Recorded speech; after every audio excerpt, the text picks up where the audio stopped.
So we're heading into the game tomorrow night at Hampden Park, our first of our final two Nations League campaign games, and coming off the back of that positive result against Portugal, we'll be hoping to be able to kick on it and have a strong finish to the campaign. As much as it's been a disappointing one overall.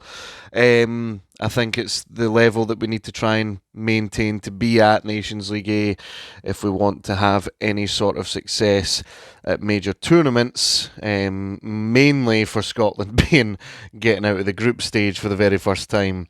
We want to be playing teams at the top level on a regular basis. Plus, it will help us get to these major tournaments if we're in a higher Nations League group stage overall, as it seems. So in this video, I'm going to predict what I believe could be the starting 11 tomorrow night at Hampden.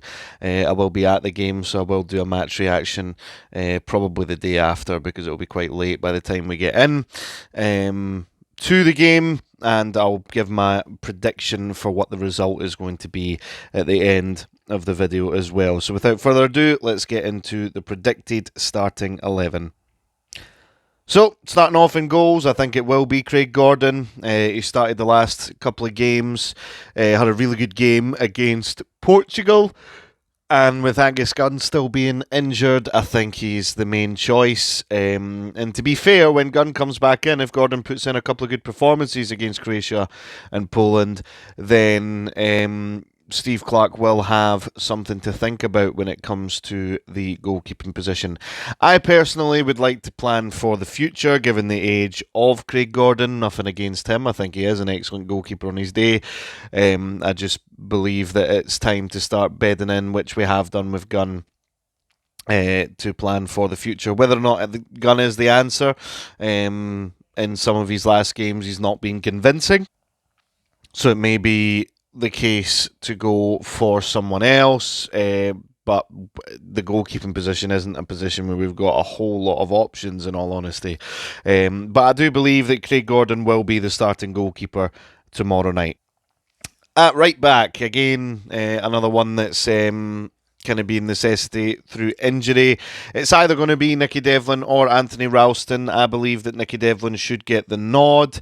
Ralston, he made a substitute appearance for Celtic at the weekend, but he's not been getting very many minutes for Celtic this season. Whereas you contrast that with Nicky Devlin, who out with the game against Celtic in the League Cup semi-final has been terrific for Aberdeen this season. So I think that he should get the nod at right back. This is one, though, that I believe, well, there's a couple of positions that I believe that Clarke could go for someone else, and this is one of the main ones. He could absolutely start Anthony Ralston. He went with him in Germany, and he went with him obviously starting in the last two Nations League games as well. But we shall see what Clarke decides.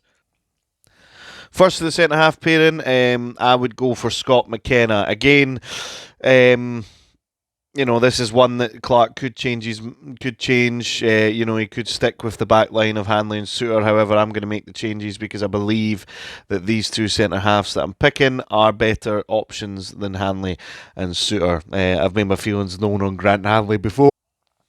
I think both Hanley and Suter had good games against Portugal. I just believe that Scott McKenna and the other centre half that I'll be discussing in a second are better options, and I think that Clarke should and hopefully will go for them. So Scott McKenna is the first, and Jack Hendry as the second option at centre half. We shall see if he does stick with the same centre half pairing that did start against Portugal.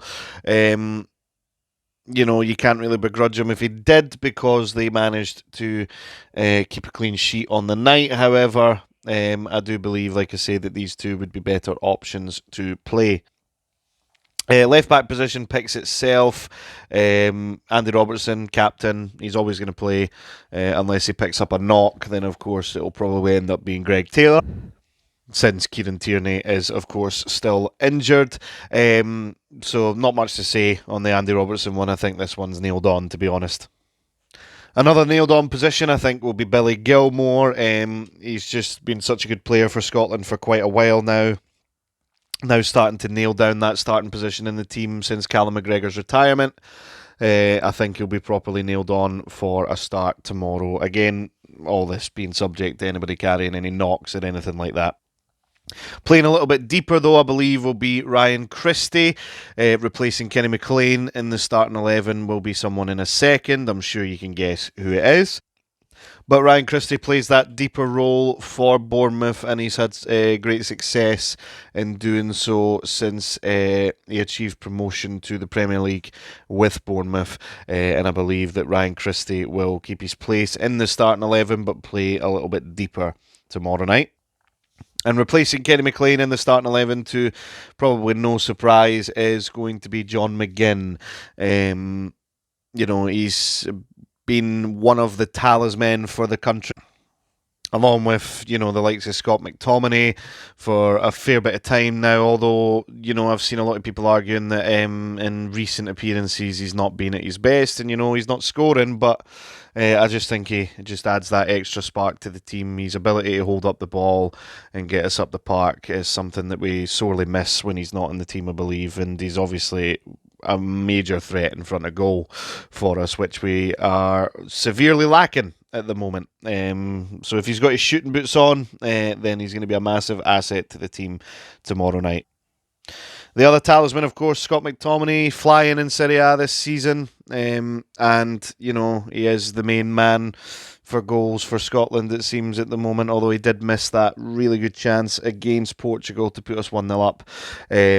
But I think, there's no really any explanation needed for Scott McTominay being in the starting 11. Ben Doak to complete that sort of three attacking line from the midfield. He'll give us the width on that right hand side. He's had a very good season for Middlesbrough this season, actually, and it can only help him in his development going forward. The only bit of contradiction from Steve Clarke is the whole Lennon Miller situation. He was saying that Lennon Miller needs a bit of time. He's still young, but he's only a year younger than Ben Doak. So, I don't think Lennon Miller would be starting in the midfield, if, in all honesty, if he did get called up. But he would have been a really good asset off the bench to use. So I'm not too sure what Clarke is talking about with that. I think Doak has shown, he obviously came into the team in John McGinn's absence. I think Doak has shown that he deserves to keep that starting place. The threat he offers going forward is extreme. And he's very good on the ball, and he's definitely one for the future, but he's also one for the present right now as well. And up top, as much as I would like to see Tommy Conway starting, particularly since, him and Ben Doak are playing at club level at the moment, Tommy Conway's in good form too. I think Steve Clarke will go for Lyndon Dykes. He may have gone for Shea Adams, however, he's pulled out of the squad now. So I believe Lyndon Dykes, he's going to go for Old Faithful up top. Personally, like I said, I'd be starting Tommy Conway. However, I do believe, like I said, that he's going to go for Lyndon Dykes. He does offer that aerial presence. The flick-ons, threats from set pieces, so we're going to need to use that to our advantage. At times when Dykes has been playing, he's been getting the flick-ons and nobody's been getting onto the end of it. It could be a big weapon if we're able to get the flick-ons and get Doak in behind as well. So I believe that he will be the starting striker. Hopefully we get to see Tommy Conway at some point in the game. Again, that's one for the future, but also for the present right now, I believe. We need to start bedding these guys in so that they've got some cohesion instead of just kind of letting them trickle into the squad. So, in terms of the actual result, as much as Croatia did beat us in Croatia, I'm going to back Scotland to finish strong in this Nations League campaign, based off of absolutely nothing other than sheer hope. To be honest, and I'm going to go for us to win both remaining games, and potentially with results that could be enough to finish second. You never know. So I am going to go for Scotland 2, Croatia 1. in this game. I do think we will end up conceding from like a counter or a set piece or something like that. But I'm going to back us to win the game, hopefully. If we don't win the game, then it won't be a complete surprise, but I am going to back us to win the game. Thanks for watching, guys. If you wouldn't mind leaving a like and subscribing, checking out other videos on the channel, such as the SPFL RTG, some other match reactions on the channel, and other videos as well. And please hit the bell button for any new videos going up too. Thanks again, and I'll catch you after.